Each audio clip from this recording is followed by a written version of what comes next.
Doctor APJ. Abdul Kalam ಅವರು ಹೇಳ್ತಾರೋ, ಸೋಲನ್ನು ಎದುರಿಸಲು ಹಿಂಜರಿಕೆ ಬೇಡ. ಯಾಕೆಂದರೆ ಲೆಕ್ಕಾಚಾರದ ಗಣಿತ ಕೂಡ ಸೊನ್ನೆಯಿಂದಲೇ ಆರಂಭಗೊಳ್ಳುತ್ತದೆ. ಹೌದಲ್ಲ? ನಾವು ಏನೇ ಲೆಕ್ಕ ಮಾಡಿದರೂ ಈ ಸಂಖ್ಯೆಗಳು ನಾವು ಆರಂಭ ಮಾಡಿಕೊಳ್ಳೋದು ಸೊನ್ನೆಯಿಂದ ತಾನೇ. ಆ ಸೊನ್ನೆ ಇಲ್ಲಂತಂದ್ರೆ ಯಾವ ಸಂಖ್ಯೆಗೂ ಒಂದು ಬೆಲೆ ಇರೋದಿಲ್ಲ. ಹಂಗೆ ಒಂದು ಸಂಖ್ಯೆ ಒಳಗೆ ಒಂದು ಸೊನ್ನೆ ಕಡಿಮೆ ಆಯ್ತಂದ್ರೂ ಎಷ್ಟೊಂದು ಲೆಕ್ಕಾಚಾರ ತಪ್ಪಿ ಬಿಡ್ತೈತಲ್ಲ. ಹಂಗೆ ನಾವು ಪ್ರಯತ್ನ ಪಡ್ತೇವಿ. ಆದ್ರೆ ತುಂಬ ಜನ ಪ್ರಯತ್ನ ಪಡಾಕ ಭಾಳ ಹೆದರ್ತಾರೋ. ಯಾಕಂದ್ರೆ ಜನ ಏನು ಅನ್ಕೊಂತಾರೋ, ಅಥವಾ ನಾವು ಎಲ್ಲಿ ಸೋತು ಬಿಡ್ತೀವೋ, ಅಥವಾ ಏನು ಎಲ್ಲಿ ಅವಮಾನ ಆಗಿಬಿಡ್ತೈತೋ ಅನ್ನೋ ಭಯದಿಂದ ನಾವು ಪ್ರಯತ್ನ ಪಡೋದನ್ನು ಬಿಟ್ಟು ಬಿಡ್ತೀವಿ. ಗೆಲುವಿನ ಮೊದಲನೇ ಮೆಟ್ಟಿಲ ಏರೋಕ್ಕಿಂತ ಮೊದಲನೇನ ನಾವು ಅರ್ಧ ಸೋತು ಬಿಡ್ತೀವಿ. ಅದರ ಸಲುವಾಗಿ ನಾವು ಪ್ರಯತ್ನ ಪಡಬೇಕು. ಯಾವುದೋ ಒಂದು ಕೆಲಸ ಆಯಿತು, ಈ ಹಂತ ಹಂತವಾಗಿ ನಾವು ಪ್ರಯತ್ನ ಪಟ್ಕೊತ ಹೋದ್ವಿ ಅಂದ್ರೆ ಸೋಲು ಇರಬೇಕು. ಯಾಕಂದ್ರೆ ಸೋಲು ಒಂದು ಹೊಸ ಹೊಸ ನಮಗೆ ಪಾಠಗಳನ್ನು ಕಲಿಸ್ಕೊಡ್ತೈತಿ. ಆ ಪಾಠಗಳಿಂದನೇ ನಾವು ಇನ್ನಷ್ಟು ಗೆಲುವಿಗೆ ಹತ್ತಿರ ಆಗ್ತಾ ಹೋಗ್ತೀವಿ. ಅಥವಾ ಒಮ್ಮೆಲೇ ಗೆದ್ದವರಿಗೆ ಈ ಸೋಲಿನ ಅನುಭವ ಇರೋದಿಲ್ಲಲ್ಲ, ಅಂಥವರು ಪರಿಪೂರ್ಣವಾಗಿ ಗೆದ್ದಿರೋದಿಲ್ಲ. ಆದ್ದರಿಂದ ನಾವು ಪ್ರಯತ್ನ ಪಡ್ತಿರಬೇಕು. ಒಮ್ಮೆಲೇ ಏನು ಅಂದರೆ ಏನು ದೊಡ್ಡ ಹಂತದ ನಿರ್ಧಾರ ತಗೊಂಡು ಅದ್ರೊಳಗೆ ಪ್ರಯತ್ನ ಪಟ್ಟು ನಾವು ಒಮ್ಮೆ ಸೋತ್ವಿ ಅಂದ್ರೆ ಅದು ನಮಗೆ ಮನಸ್ಸಿಗೆ ನೋವು ಕೊಡ್ತೈತಿ. ಅದ್ರ ಸಲುವಾಗಿ ನಾವು ಹಂತ ಹಂತವಾಗಿ ನಾವು ಪ್ರಯತ್ನ ಪಟ್ಕೊತನೇ ಹೋಗಬೇಕು. ಈಗ ಎಕ್ಸಾಂಪಲ್ ಹೇಳ್ಬೇಕಂದ್ರೆ, ಈಗ ನಾವು ಎಷ್ಟೋ ಸಲ ಪ್ರಯತ್ನ ಪಡ್ತೀವಿ, ಪಡ್ತಾನೇ ಇರ್ತೀವಿ. ಬೆಳಗ್ಗೆ ಏಳಬೇಕು, ಬೇಗನೆ ಏಳಬೇಕು ಅಂತ ಹೇಳಿ. ಆದರೆ ಯಾರಿಗೂ ಅಂದರೆ ತುಂಬ ಜನಕ್ಕೆ ಸಾಧ್ಯ ಆಗೋದೇ ಇಲ್ಲ.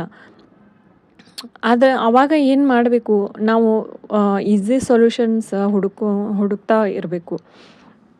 ಅಂದ್ರೆ ಇವಾಗ ನಾವು ಒಮ್ಮೆಲೇ ದಿನ 7-8 ಗಂಟೆವರೆಗೂ ಮಲಗೋರು ಒಮ್ಮೆ 5 ಗಂಟೆಗೆ ಏಳಂದ್ರೆ ಆಗೋದಿಲ್ಲ.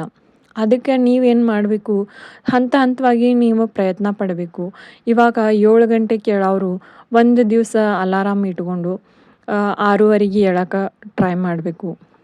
ಹಿಂಗೆ 6:30 ಆದಮೇಲೆ ಮತ್ತು ಒಂದು 2 ದಿನ ಬಿಟ್ಟು ಮತ್ತು 6 ಗಂಟೆ ಅಲಾರಾಮ್ ಇಟ್ಕೋಬೇಕು. ಹಿಂಗೆ 6 ಗಂಟೆ ಆದ ನಂತರ ಆಮೇಲೆ 5:30, 5 ಗಂಟೆ, ಈ ಥರ ನೀವು ಸ್ಟೆಪ್ ಬೈ ಸ್ಟೆಪ್ ಒಂದು ಬದಲಾವಣೆಗೆ ಪ್ರಯತ್ನ ಪಡಬೇಕು. ಆದ್ದರಿಂದ ನಿಮ್ಗೆ ಈ ಹೆಲ್ತಿಗೂ ಏನು ಎಫೆಕ್ಟ್ ಆಗೋದಿಲ್ಲ. ಹಂಗೆ ನಿಮ್ಗೆ ಇಷ್ಟೆಲ್ಲ ಮಾಡಬೇಕಲ್ಲ ಅನ್ನೋ ಬೇಜಾರು ಕೂಡ ಇರೋದಿಲ್ಲ. ಹಂಗೆ ನೀವು ನಿಮ್ಮ ಗುರಿನೂ ಮುಟ್ಟುತ್ತಿರ್ತೀರಿ. ಅದು ಬೆಳಗ್ಗೆ ಏಳೋದ್ರ ಬಗ್ಗೆ ಆಯಿತು. ಇನ್ನು ಬೇರೆ ಕೆಲಸಗಳು, ಆಲಸಿತನ ಅನ್ನೋದು ಮನುಷ್ಯನ ಜೀವನಾನ ಹಾಳು ಮಾಡಿಬಿಟ್ಟಿರ್ತೈತಿ. ಆದ್ದರಿಂದ ಆ ಆಲಸ್ಯತನನ ಹೆಂಗೆ ಓಡಿಸ್ಬೇಕಂತಂದ್ರೆ, ಅದು ಕೂಡ ನಾವು ಒಮ್ಮೆಲೇ ನಾವು ಏನಾದರೂ ಮಾಡ್ಬೇಕನ್ನುವಾಗ ಒಮ್ಮೆಲೇ ಆ ಕೆಲಸನ ಮಾಡಿಬಿಡ್ತೀವಿ. 1-2 ದಿವಸ ಆದಮೇಲೆ ನಮಗೆ ಮತ್ತೆ ಬೇಜಾರು ಬರೋಕೆ ಶುರು ಮಾಡ್ತೈತಿ. ಒಂಥರ ಜೀವನದಲ್ಲಿ ಜಿಗುಪ್ಸೆ ಹುಟ್ಟಿಬಿಡ್ತೈತಿ.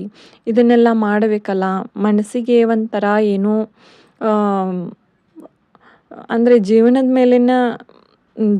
ಮೇಲೆ ಜಿಗುಪ್ಸೆನೇ ಹುಟ್ಕೊಂಡು ಬಿಡ್ತೈತಿ.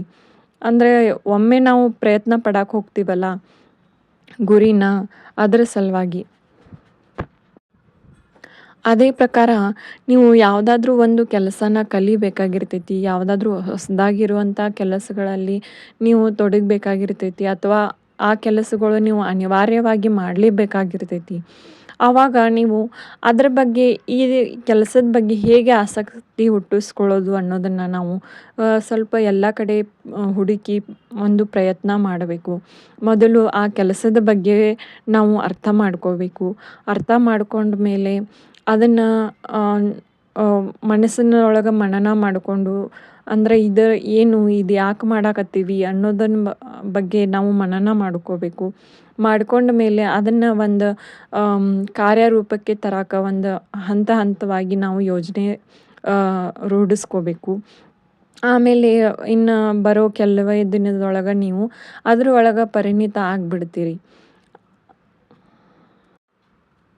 ಆದ್ದರಿಂದ ನೀವು ಪ್ರಯತ್ನ ಪಡ್ರಿ. ಮುಂದಿಂದು ಸೋಲು ಗೆಲುವು ಇವೆರಡೂ ಜೀವನದೊಳಗೆ ಇದ್ದೇ ಇರ್ತೈತಿ. ನೀವು ಪ್ರಯತ್ನ ಪಟ್ಟ ಮೇಲೆನೇ ಗೊತ್ತಾಗ್ತೈತಲ್ಲ ಮುಂದೆ ಏನಾಗ್ತೈತಿ ಅನ್ನೋದನ್ನು. ಹಂಗೆ ಸೋಲೇ ಬರಲಿ ಗೆಲುವು ಬರಲಿ ಅದನ್ನು ಎರಡೂ ನಾವು ಭಾಳ ಹಿಂಗೆ ಉದ್ವೇಗ ಆಗದೆ ಶಾಂತವಾಗಿ ಕುಂತು ನಿರ್ಧಾರ ಮಾಡಿ ಆ ಸಂದರ್ಭನ ನಾವು ಅನುಭವಿಸಿ ಒಂದು ನಿರ್ಧಾರಕ್ಕೆ ಬರಬೇಕನ್ನೋದು ಇವತ್ತಿನ ವಿಷಯ ಆಗೈತಿ. ಎಲ್ಲರಿಗೂ ನಮಸ್ಕಾರ. ಬೆಳಗಿನ ದಿನಚರಿ ಎಲ್ಲ ಮುಗಿಸ್ಕೊಂಡು ಇವಾಗ ಕೆಲಸ ಎಲ್ಲ ಮುಗಿದ ಮೇಲೆ ನಾನು ಮನೆ ಎಲ್ಲ ಕ್ಲೀನ್ ಮಾಡ್ಕೊಳಕತ್ತಿದ್ನಿ. ಮುಖ ಮನಸ್ಸಿನ ಕನ್ನಡಿ ಅನ್ನಂಗೆ ನಾವು ಮನೇನ ಎಷ್ಟು ಕ್ಲೀನ್ ಇಟ್ಕೊತೀವಿ ಅದ್ರ ಮೇಲೆ ಆ ಮನೆ ಜನಗಳನ್ನು ನಾವು ನಿರ್ಧಾರ ಮಾಡ್ತೀವಿ. ಯಾವುದೇ ಒಂದು ಜಾಗ ಆಯಿತು ನಾವು ಸ್ವಚ್ಛವಾಗಿ ಇಟ್ಕೊಂಡ್ವಿ ಅಂದ್ರೆ ನಮ್ಮ ಮನಸ್ಸು ಕೂಡ ಒಂದು ಉಲ್ಲಾಸಭರಿತವಾಗಿ ಇರ್ತೈತಿ. ಅದರ ಸಲುವಾಗಿ ನಾವು ಯಾವುದೇ ಒಂದು ಜಾಗ ಆಯಿತು ತುಂಬ ಸ್ವಚ್ಛವಾಗಿ ಇಡೋಕೆ ಪ್ರಯತ್ನ ಪಡೋಣ. ಇವಾಗ ಮನೆಯೆಲ್ಲ ಸ್ವಚ್ಛ ಮಾಡ್ಕೊಂಡಾಯಿತು. ಹಂಗೆ ಗ್ಯಾಸ್ ಕಟ್ಟಿನೂ ಎಲ್ಲ ಒರೆಸ್ಕೊಂಡಾಯಿತು. ಮಧ್ಯಾಹ್ನಕ್ಕೆ ಅಡುಗೆಗೆ ನಾನು ಅನ್ನ ಮಾಡ್ಕೊಳಕತ್ತಿದ್ದೆ. ಬೆಳಗ್ಗೆ ನಾಷ್ಟಕ್ಕೆ ಇಡ್ಲಿ ಸಾಂಬಾರು ಮಾಡ್ಕೊಂಡಿದ್ದೆ. ಆ ಸಾಂಬಾರು 2 ಟೈಮ್ ಆಗುವಷ್ಟು ಮಾಡ್ಕೊಂಡಿದ್ನಿ. ಈಗ ಬರೀ ನಾನು ಅನ್ನಕ್ಕಷ್ಟೇ ಇಟ್ಕೊಳಕತ್ತಿದ್ದೆ. ಹಂಗೆ ಈ ಸಾಂಬಾರು ರೆಸಿಪಿನ ನಾನು ಶಾರ್ಟ್ಸ್ ವಿಡಿಯೋ ಒಳಗೂ ಅಪ್ಲೋಡ್ ಮಾಡಿದ್ದೀನಿ. ಹಂಗೆ ಯಾಕಂದ್ರೆ ಈ ಸಾಂಬಾರು ರೆಸಿಪಿ ಒಬ್ಬರು ಸಪ್ರೇಟಾಗಿ ಹುಡುಕ್ತಿರ್ತಾರೋ ಅಂಥವ್ರಿಗೆ ಲಘುನ ಸಿಗಲಿ ಅಂತ ಹೇಳಿ ನಾನು ಅದರದ್ದು ವಿಡಿಯೋ ಸಪ್ರೇಟಾಗಿ ಅಪ್ಲೋಡ್ ಮಾಡಿರ್ತೀನಿ. ದಯವಿಟ್ಟು ಅಲ್ಲಿ ಹೋಗಿ ಚೆಕ್ ಮಾಡಿರಿ. ಹಂಗೆ ಊಟ ಎಲ್ಲ ಆದಮೇಲೆ ಈ ಒಂದು ಸ್ವಲ್ಪ ಬಟ್ಟೆ ಎಲ್ಲ ಒಣಗಿಬಿಟ್ಟಿದ್ದು ಅವನ್ನೆಲ್ಲನೂ ಒಂದು ಸ್ವಲ್ಪ ಮಡಿಚಿಟ್ಕೊಳಕತ್ತಿದ್ದೆ. ಹಂಗೆ ಕೆಲಸ ಎಲ್ಲ ಮುಗಿದ್ಮೇಲೆ ಈ ಪಾಪುನ ಜೋಡಿ ಒಂದು ಸ್ವಲ್ಪ ಟೈಮ್ ಸ್ಪೆಂಡ್ ಮಾಡಕತ್ತಿದ್ದೆ. ನಾವು ಮಕ್ಕಳ ಜೊತೆ ಎಷ್ಟು ನಾವು ಅವ್ರ ಜೊತೆ ಟೈಮ್ ಸ್ಪೆಂಡ್ ಮಾಡ್ತೀವಿ, ಅವ್ರ ಜೊತೆ ಎಷ್ಟು ನಾವು ಆಟ ಆಡ್ತೀವಿ, ಅಷ್ಟು ಅವ್ರ ಮಕ್ಕಳದ ಫಿಸಿಕಲಿ ಆಯಿತು ಮೆಂಟಲಿ ಆಯಿತು ಅವ್ರ ಬೆಳವಣಿಗೆ ಆಗ್ತೈತಿ. ಹಂಗೆ ಆ ವಯಸ್ಸಿನ ಅವ್ರ ತುಂಟತನ ನೋಡೋಕೆ ನಮಗೆ ಮತ್ತೆ ಸಿಗೋದಿಲ್ಲ.